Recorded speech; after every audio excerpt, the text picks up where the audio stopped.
श्रीमान वेंकटनाथार्य कवितार्के केसरी वेदांत आचार्यवर्यो में सनिधत्तां सदाहृति रामानुजदयापात्रं ज्ञानवैराग्यभूषणं श्रीमद्वेंकटनाथार्यं वन्दे वेदान्तदेशिकम् लक्ष्मीनाथसमारम्भां नाथयामुनमध्यमाम् अस्मदाचार्यपर्यन्तां वन्दे गुरुपरम्परां यो नित्यमच्युतपदाम्बुजयुग्मरुक्मव्यामोगतस्तदितराणाय मेने अस्मद्गुरोर्भगवतोस्य दयैकसिन्धोः रामानुजस्य चरणौ शरणं प्रपद्ये. சுவாமி தேசிகனுடைய எத்திராஜ சப்ததி ஆச்சாரியன் பகவத் ராமானுஜருடைய திருநட்சத்திரத்தை முன்னிட்டும் அஸ்மத் ஆச்சாரியன் ஸ்ரீ பரவாக்கோட்டை சின்ன ஆண்டவன் ஸ்ரீ ஸ்ரீனிவாச கோபால மகாதேசிகனுடைய சஷ்டப்த பூர்த்தி உற்சவத்தை முன்னிட்டும் அடியேன் இந்த எத்திராஜ சப்ததி தமிழ் அர்த்தம் யதாசக்தி யதாமதி ஷேர் பண்ணிக்கலான்னு சுவாமி ஸ்ரீ பரவாக்கோட்டை ஸ்ரீ கோபால தேசிக மகாதேசிகன் ஆச்சரியமாக அனுகிரகித்து வியாக்கியானம் அருளி செய்து எளிய தமிழ் உரையில் அருளி செய்த எதிராஜ சப்ததி வியாக்கியானமும் டாக்டர் VN வேதாந்த தேசிகன் கம்பைல் பண்ணி பல வியாக்கியானங்களிலிருந்து அழகிய தெளிவுரையையும்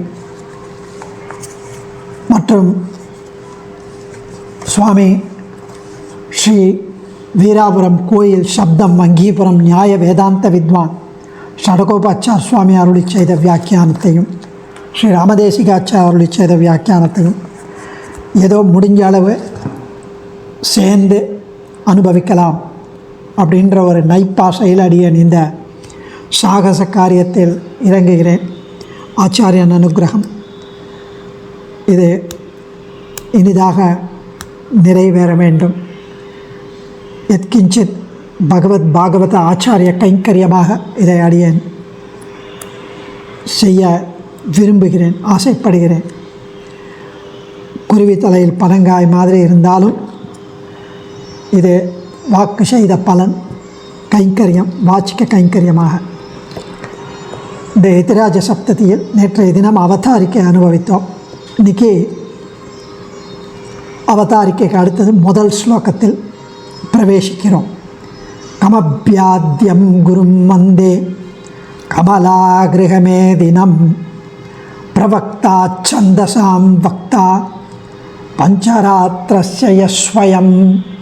கமப்யாத்யம் குரும் வந்தே கமலாகிருகமே தினம் பிரவக்தா சந்தசாம் வக்தா பஞ்சராத்திரஸ்ய யஸ்வயம். அதாவது பகவான் மகா பிரளய காலத்தில் வேதங்களை அழியாது காக்கின்றான். பிறகு சிருஷ்டி காலத்தில் பிரம்மதேவனை படைக்கிறான். அவனுக்கு வேதங்களை உபதேசம் செய்து பிரவச்சனம் செய்ததாலும் பாஞ்சராத்திரம் என்ற ஆகமத்தை தானே அருளி செய்ததாலும் சொன்னதாலும் அந்த எம்பெருமானே நமக்கு பிரதம குருவாகிறான், முதல் குரு.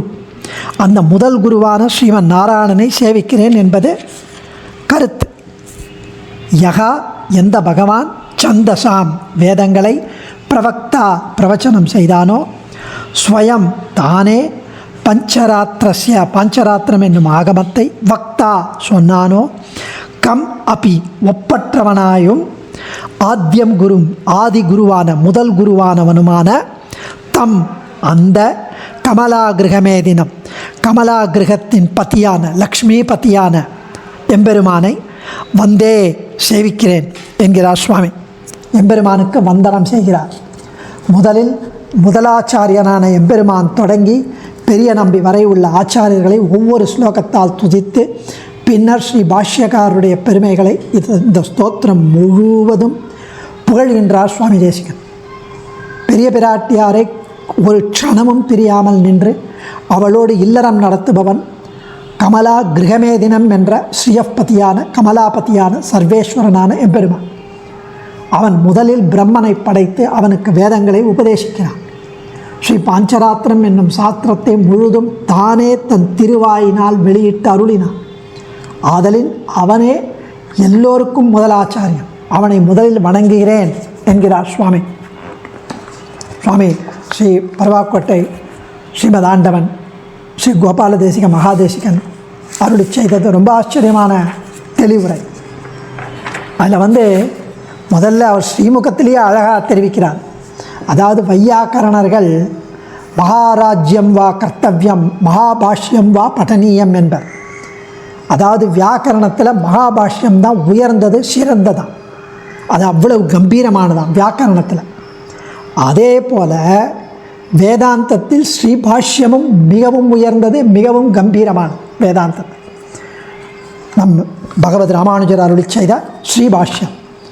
மகாராஜா எப்படி பல்வகையான மக்களை, பிரஜைகளை டிசிப்ளின் பண்ணி ஒழுங்குபடுத்தி நல்வழியில் நிறுத்தி நாட்டோட பெருமைமிக்க பிரஜைகளாக ஆக்குகிறாரோ, அதே போல் எதிராஜரான நம் மகாராஜா பகவத் ராமானுஜர் பல்வகையான ஸ்ருதிகள் ஆகிற பிரஜைகளை, மக்களை நாராயண பகவத் விஷயத்தில் ஈடுபடுத்தி எல்லா ஸ்ருதிகளும் தம் தம் பொருள் கெடாது பரபிரம்மமாகிய நாராயண மகாராஜாவையே போற்றி பணிகின்றது என்பதை ஸ்ரீபாஷ்யத்தில் நிரூபித்து காட்டினார். இப்படி ஸ்ருதி பிரஜைகளை ஒற்றுமைப்படுத்தி ஆண்ட மகாராஜர் அந்த ஸ்ரீபாஷ்யகாரர். இப்படிப்பட்ட மகாராஜரான எதிராஜரான குருராஜரான எதிராஜரை பற்றிய ஸ்தோத்திரம் இந்த எதிராஜ சப்ததி. சுவாமி தேசிகனுக்கு ஸ்ரீபாஷ்யகாரர் காலத்திலேயே தான் அவதரித்து அவருக்கு சீடராக இல்லையேன்ற ஒரு குறை மனசில் மிகவும் வாட்டி கொண்டிருந்ததாம். அந்த குறையை போக்கிக் கொள்வதற்காக சங்கல்ப சூரியோதய நாடகத்தில் 2வது அங்கத்தில் எதிராஜரையும் தன்னையும் குரு சிஷ்ய பாத்திரங்களாக கற்பித்து மகிழ்கிறார் அவர். ஸ்தோத்திரங்களில், வேதாந்த தேசிக ஸ்தோத்திரங்களில் 2 சதகம், ஒன்று அச்சுத சதகம், இன்னொன்று தயா சதகம். அதுக்கு அடுத்தது பிக்கஸ்ட் ஸ்லோகம் எதிராஜ சப்ததி தான். இதில் தன்னுடைய சிஷ்ய கிருத்தியங்களை அனுபவிக்கிறார் சுவாமி. இந்த ஸ்துதியில் சுவாமி தேசிகன் மற்ற ஸ்தோத்திரங்களில் அருளியது போல விசேஷமான பயனை அருளுகிறார். அதாவது மற்ற ஸ்தோத்திரங்களில் படிப்பு வரும், செல்வம் வரும், நீங்கள் கேட்ட மனோரதம் அது பூர்த்தியாகும், இந்த மாதிரிலாம் சொல்லுவாங்க. இதில் அப்படி இல்லை, விலட்சணமான பயனை அருளுகிறார். இந்த உலகில் நாம் எந்த பலனை விரும்பினாலும், எப்படிப்பட்ட பலன்களை ஆசைப்பட்டாலும் அதை பெறுவதற்கு எது முக்கியம்? ஞானம், அறிவு, அதுதான் முக்கியம், மிக தேவை. எனவே பயன்கள் அனைத்திற்கும் மூல காரணமான ஞானத்தை நமக்கு நல்கட்டும் என்கிறார் இந்த ஸ்லோகத்தில் பல ஸ்ருதியாக. இந்த ஸ்லோகம் சேவிப்பதால் நமக்கு ஞானத்தை நல்கும். நாம் பரமனுடைய லீலா விபூதியையும் மேலேயுள்ள நித்திய விபூதியையும் முழுமையாக அறிவோம். அது எதிராஜர் இன்னருளால் நாம் சர்வஜர்களாக ஆகிவிடுவோம். இந்த நிலை நமக்கு எப்போ வரும்னா ஸ்ரீவைகுண்டத்தில் தான் வரும். எனவே இம்மையில் வாழ்வாங்கு வாழ்ந்து மறுமையில் பேரின்பப் பெற்றையும் பெறுவீர் என்று அருள்கிறார். செல்வத் திருமாலால் எங்கும் திருவருள் பெற்று இன்புறுவர். அதை போல இந்த பகவத் ராமானுஜர் முதல் ஸ்லோகத்துக்கு சுவாமி தெரிவிக்கிறார். பகவத் ராமானுஜர் பிங்கள வருஷம் சித்திரை மாதம் சுக்ல பஞ்சமி வியாழக்கிழமை வெள்ளிக்கிழமை திருவாதிரையில் 13/4/1017 தேதி ஸ்ரீபெரும்புதூரில் ஹரித குலத்தில் ஆசூரி கேசவ சோமயாஜிக்கும் பெரிய திருமலை நம்பிகளின் சகோதரியான காந்திமதி என்ற பூமி பிராட்டியாருக்கும் திருக்குமாரராக அவதரித்தார் சுவாமி. மாதுலர் தாய் மாமன் அவர் மாதுலரினால் மாமாவினால் லக்ஷ்மணன் இளைய பெருமாள் என்று பெயரிடப்பட்டார். 16 வயசுக்குள்ள வேத சாஸ்திரங்களை கசடர கற்றார். 17 வயதில் தஞ்சமாம்பாள் என்பவளை மணந்தார். பின்னர் காஞ்சிபுரம் சென்று யாதவ பிரகாசரிடம் அத்வைத மத நூல்களை கற்றார். இவருடைய அறிவின் கூர்மைக்கும் அவருடைய திண்மையையும் அறிந்த அந்த யாதவ பிரகாசர் குரு இவரால் தன் மதத்திற்கு, அத்வைத மதத்திற்கு கேடு வரும் என்று அஞ்சி காசி யாத்திரைக்கு அழைத்து சென்று அவரை கொன்றுவிட எண்ணினார். அதை சிறிய தாயாரின் குமாரர் கோவிந்தரின் மூலம் உணர்ந்து கேள்விப்பட்டு யாத்திரை நின்று மீட்கப்பட்டு பேரருளார் தம்பதிகளால் காப்பாற்றப்பட்டார். வரதராஜனும் பெருந்தேவி தாயாரும் காப்பாற்றினார். காஞ்சிக்கு எழுந்தருளிய ஆளவந்தார் என்ற ஆச்சாரியரால் ஆம் முதல்வன் இவர் நம் சம்பிரதாய இரட்சகராக கடவது என்று அனுகிரகிக்கப்பட்டு திருக்கட்சி நம்பிகளின் மூலமாக தேவாதிராஜனால் 6 வார்த்தைகள் உபதேசமாக பெற்றார். என்ன 6 வார்த்தைகள் அப்படின்னா, ஸ்ரீமன் நாராயணனே பரதத்துவம், 2 பிரிக்கில் பேதமும் கூட்டினால் அபேதமுமே நம் தரிசனம், 3 பரமனை அடைய பிரபத்தியே உபாயம் வழி, 4 அந்திம ஸ்மிருதி அவசியமில்லை, 5 ஷரீர அவசானத்தில் தேகாவசானத்தில் மோட்சம், சரீர முடிவில் மோட்சம், பெரிய நம்பி திருவடிகளை ஆசிரியப்பது 6வது வார்த்தை. இப்படி இந்த 6 வார்த்தைகளை கேட்டு பின்னர் மதுராந்தகத்தில் எதிர்கொண்ட பெரிய நம்பிகளிடம் பஞ்ச சம்ஸ்காரங்களை பெற்று பெருமாள் கோவிலில் நம்பிகளிடமே பெரிய நம்பிகளிடமே வேதாந்த காலக்ஷேபம் செய்து அதிவிரக்தராய் துறவு பூண்டு வரதராஜ பெருமானால் எதிராஜர் என்று அழைக்கப்பட்டார்.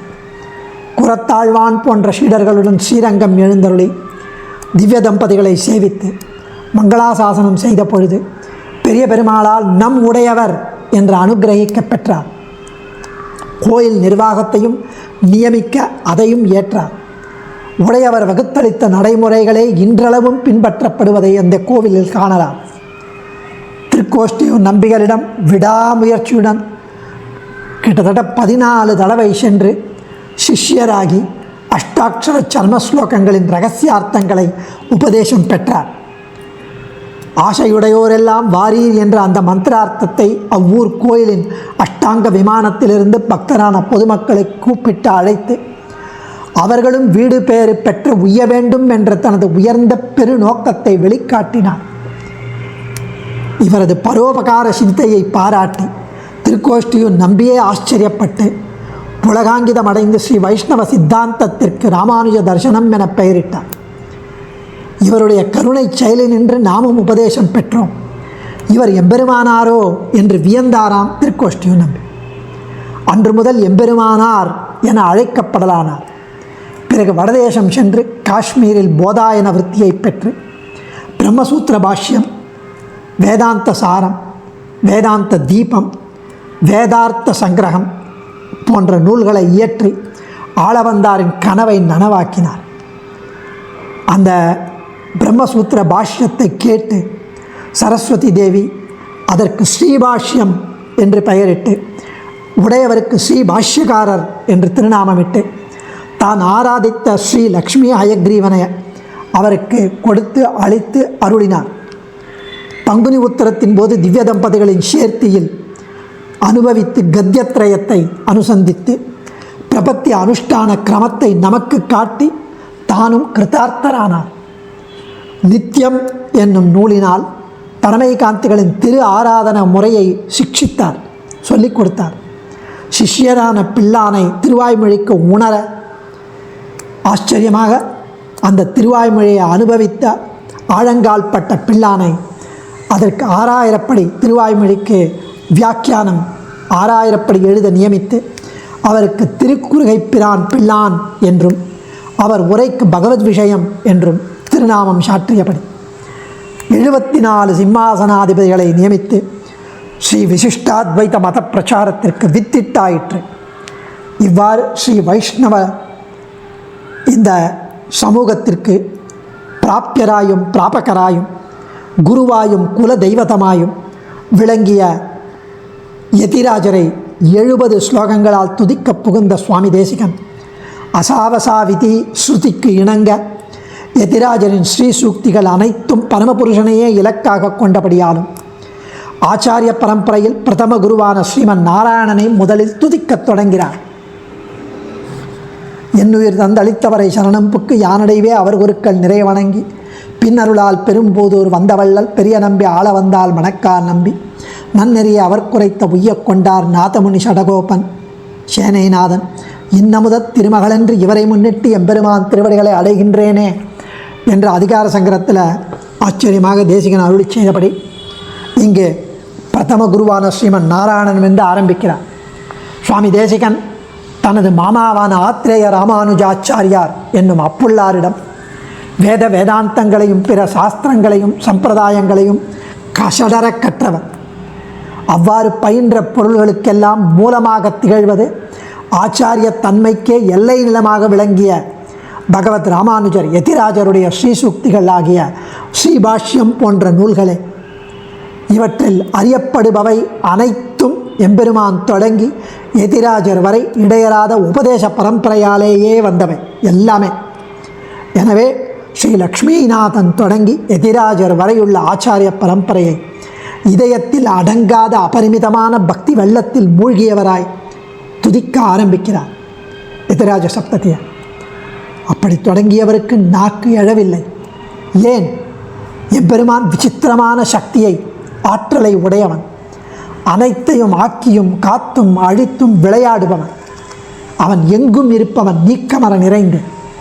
அளவற்ற ஸ்வரூபத்தையும் திருமேனியையும் குண விபூதிகளையும் உடைய அவனை யார் காண்பது? எப்படி துதிப்பது? வேதங்களே அவனை துதிக்க புகுந்து பின்வாங்கி எடுத்து. ஆயினும் அவன் நம் ஆச்சாரிய பரம்பரையில் பிரதமாச்சாரியனாயிற்று. பீதகவாடை பிரானார் பிரமகுருவாகி வந்து என்று மகாப்பிரளயத்திற்கு பிறகு தத்துவங்களையும் அண்டங்களையும் படைத்து தன்னுடைய நாபிக்கமலத்தின் நான்முகனை சிருஷ்டித்து நமக்கு கலேபரங்களை, அதாவது உடலையும் புலன்களையும் அழித்து உருவாக்க நியமித்த போது அறிவில்லாதவ அசக்தனாய் தவித்த பிரம்மனுக்கு 4 வேதங்களையும் உபதேசித்தான் ஸ்ரீமன் நாராயணன். நானே கற்றவன் என்ற ஆணவம் தலை தூக்கிய போது மது கைடபர்கள் வேதங்களை பறித்து செல்ல அவர்களை கொன்று வேதங்களை மீட்டு மீண்டும் வெள்ளை பரிமுகனாய் தேசிகராய் நின்று உபதேசித்தபடியால் ஆதி குருவான பரமனை வணங்கி துதிக்கலானார் சுவாமி வேதாந்த தேசி.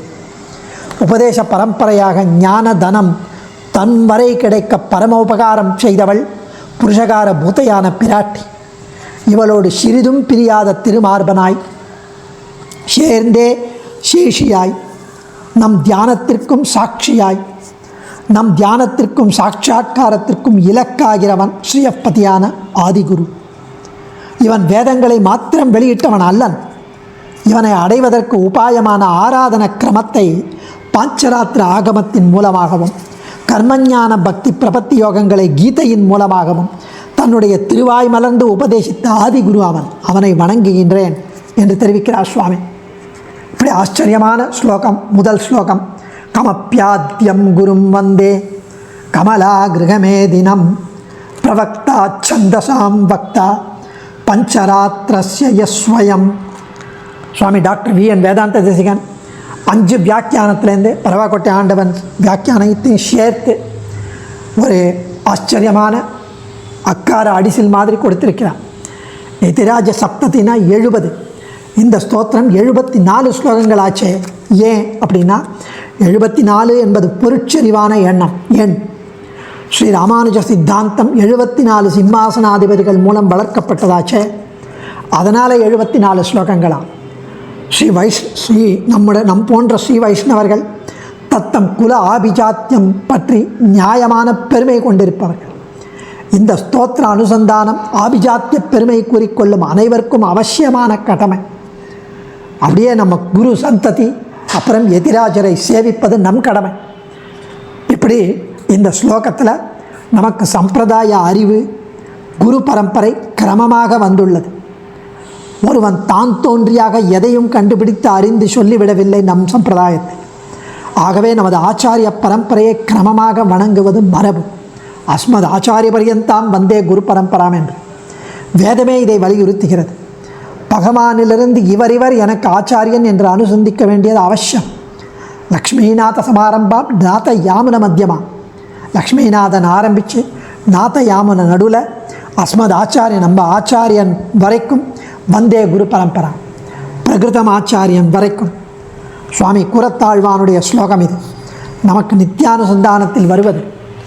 பல சந்தர்ப்பங்களில் நாம் அஸ்மத் குருப்யோ நமக, அஸ்மத் பரமகுருப்யோ நமக, அஸ்மத் சர்வகுருப்யோ நமக என்று அனுசந்திக்கிறோம்.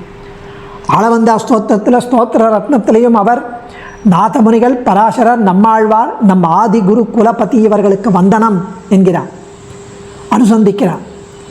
பராசர பட்டரோ ஸ்ரீ ரங்கராஜஸ்தவத்தில் எம்பார் முதல் எம்பெருமான் வழி ஈராக வணங்குகிறார். இங்கு சுவாமி வேதாந்த தேசிகன் பெருமாள் பிரதம குரு முதல் ராமானுஜர் வரை ஸ்துதி செய்கிறார். முதல் 10 ஸ்லோகத்தில் நம் முதல் குருவை நமஸ்கரிக்கிறேன் என சொல்லி எப்படி பெருமையை அளவிட்டு என்ன வார்த்தைகள் சொல்லி வர்ணிப்பது என்று இந்த பிரதம குருவை அப்படின்னு சொல்லி கமபி என்கிறார். ஒப்பற்றவனாக இருக்கும் அவனை கமபி. அவன் கமலை என்ற பிராட்டுக்கு நாதன், இல்லத்தரசன், கிரகமேதி, கிரகஸ்தன். யஜ்ஞங்கள் 5 செய்ய வேண்டுமே, அவன் கிரகமேதி. அவன் கிரகமேதியாவது பிராட்டியினான், அதனால்தான் கிரகமேதினம், கமலா கிரகமேதினம், கமலையின் கேள்வன், சப்தலோகி கிரகஸ்தன். அவனை நமஸ்கரிக்கிறேன் என்கிறார். அவனுக்கு குரு என்ற முறையில் இந்த பிரணாமம். அவன் பகவான், நம்மை ஆண்டளிக்கிறான் என்பது இங்கே விஷயம் இல்லை. குரு, கு என்றால் அஜ்ஞானம், ரு அப்படின்னா ருணத்தி, அஜ்ஞானத்தை அழிப்பவன், நீக்கி உதவுபவன். ஆகவே அந்த அனிர்வச்சனீய உபகாரகனான சொல்லி புகழ்ந்து மாளாத அபூர்வமான அந்த குருவிற்கு, கமலையுடன் கூடிய கிரகமாகிய யஜ்ஞத்தை அனுஷ்டித்து வரும் அந்த பிரதம குருவிற்கு பிரணாமம் என்கிறார். அவன் வேதங்களுக்கெல்லாம் பிரவக்தா, பிரவச்சனம் செய்பவன். அவனே நித்தியம், அந்த வேதங்களும் நித்தியம், அபௌருஷேயம். அவன் சொல்வதல்ல, அவற்றை வெளியிட்டவன் அவன். யோ பிரம்மாணாம் விததாதி பூர்வம் யோ வை வேதாம்ச்ச பிரகிணோதி தஸ்மை. ஸ்வேதாஸ்வதரோபனிஷத் சொல்கிறது. பிரம்மாவை படைத்து வேதத்தை கற்பித்தான். அப்போதுதான் அவன் படைப்பு தொழில் இயற்ற இயலும். அந்த வேதத்தை வச்சுண்டு வேதங்களை அசுரர் விஷமத்தால் இழந்த போது பிரம்மா அழுதான், ஓலமிட்டான். அப்போ ஹயக்ரீவனாய் உபதேசம் செய்தான். பிரவக்தா சந்தசாம், பெருமாளே சொன்னது, தானே எழுதியது. அவனுடைய ஸ்ருதி என்ன அப்படின்னா பஞ்சராத்திர சாஸ்திரம், ஸ்ரீ பாஞ்சராத்திர ஆகமம். அதை 5 நாட்கள், பஞ்சராத்திரம் 5 நாட்களில் ரிஷிகளுக்கு சொன்னான். வக்தா பஞ்சராத்திரஸ்ய யஸ்வயம், அவனே இயற்றி சொன்னான் என்பதை இங்கே அறியணும்.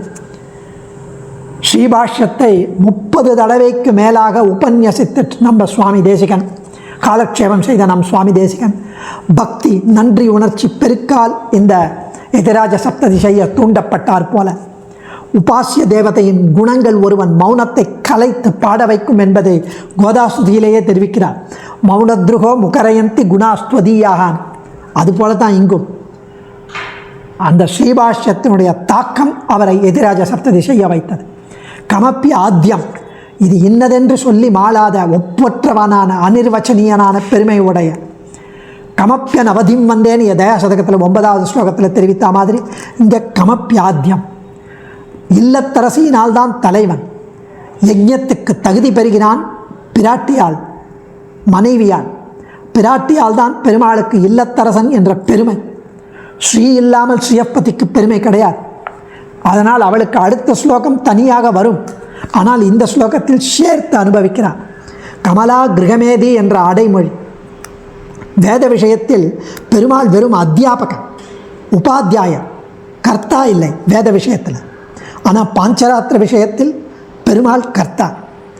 ஸ்மிருதி புராணங்கள் ரிஷிகள் இயற்றியவை, அவற்றிலும் மேம்பட்டது, பிராமணிய பெருமை பெற்றது பாஞ்சராத்திர சாஸ்திரம் என பெருமாளை இயற்றியது. அப்புறம் உற்பத்திய சம்பவாத், இதன் உரை. சங்கரர் பஞ்சராத்திர சாஸ்திரத்தில் அவஜ்ஞை காட்டுகிறார். ஸ்ரீபாஷ்யக்காரர் அதை நன்கு நிர்வகித்து உதவுகிறார். ஆள வந்தார் இதில் ஆகம பிராமாண்யம்னு இன்று நூலே இயற்றியுள்ளார். வேதாந்த தேசிகனும் இந்த பாஞ்சராத்திர ரக்ஷான்னு இயற்றியுள்ளார். இது பகவானே சொல்லியது. பிராமாண்ய பிரச்சனையே வரக்கூடாது. பிராட்டிக்கு அடுத்த ஸ்லோகம். பிராட்டி முன்னிலையில் அந்தப்புறத்தில் தனியாக விண்ணப்பம் செய்வதுதான் சபலமாகும் என்ற யுக்தியை முன்னிட்டு கமலா கிரகமே தினம் என்கிறாராம். இங்கே இந்த குரு நமஸ்காரம் குணகிருத்த பிரணாமம். விக்னமின்றி முடிவர பரதேவத்தை என்ற ரீதியில் அல்ல, என் அறியாமையை நீக்கி ஒரு இடைவீடு இல்லாத தொடர்ந்த குரு பரம்பரையை நமக்கு அருளிய பிரதம குரு நீ, உனக்கு அந்த குருவுக்கு வணங்குகிறேன் என்ற பாவனை முக்கியம். பீதகவாடை பிரானார் பிரதம குருவாகி வந்தேன்னு பெரியாழ்வார் தெரிவித்தபடி ஸ்ரீ பாஷ்யகாரர் அகில புவன ஜன்மஸ்தேம பங்காதி லீலே வினத விவிதபூத பிராட்ட ரட்சைக தீட்சை ஸ்ருதி சிரசி விதீப்தே பிரம்மணி ஸ்ரீனிவாசே என்கிறார். அந்த சியப்பதி பூமன்னு மாது பொருந்திய மார்பன் ராமானுஜ நூற்றண்டாதி முதல் பாசுரத்தில் மாமலர் மன்னிய மகிழ்ந்துரை மார்பன் பிள்ளையண்டாதியில் முதல் பாசுரம். இப்படி ஸ்ரீ பாஷ்யக்காரர் தான் பிரம்மத்துவத்துக்கு சியப்பதித்வம் ஸ்தாபித்தார். அப்படி ஆச்சரியமான இந்த ஸ்லோகத்தை நாம் ஆரம்பிக்க பாக்கியம் பண்ணியிருக்கிறோம்.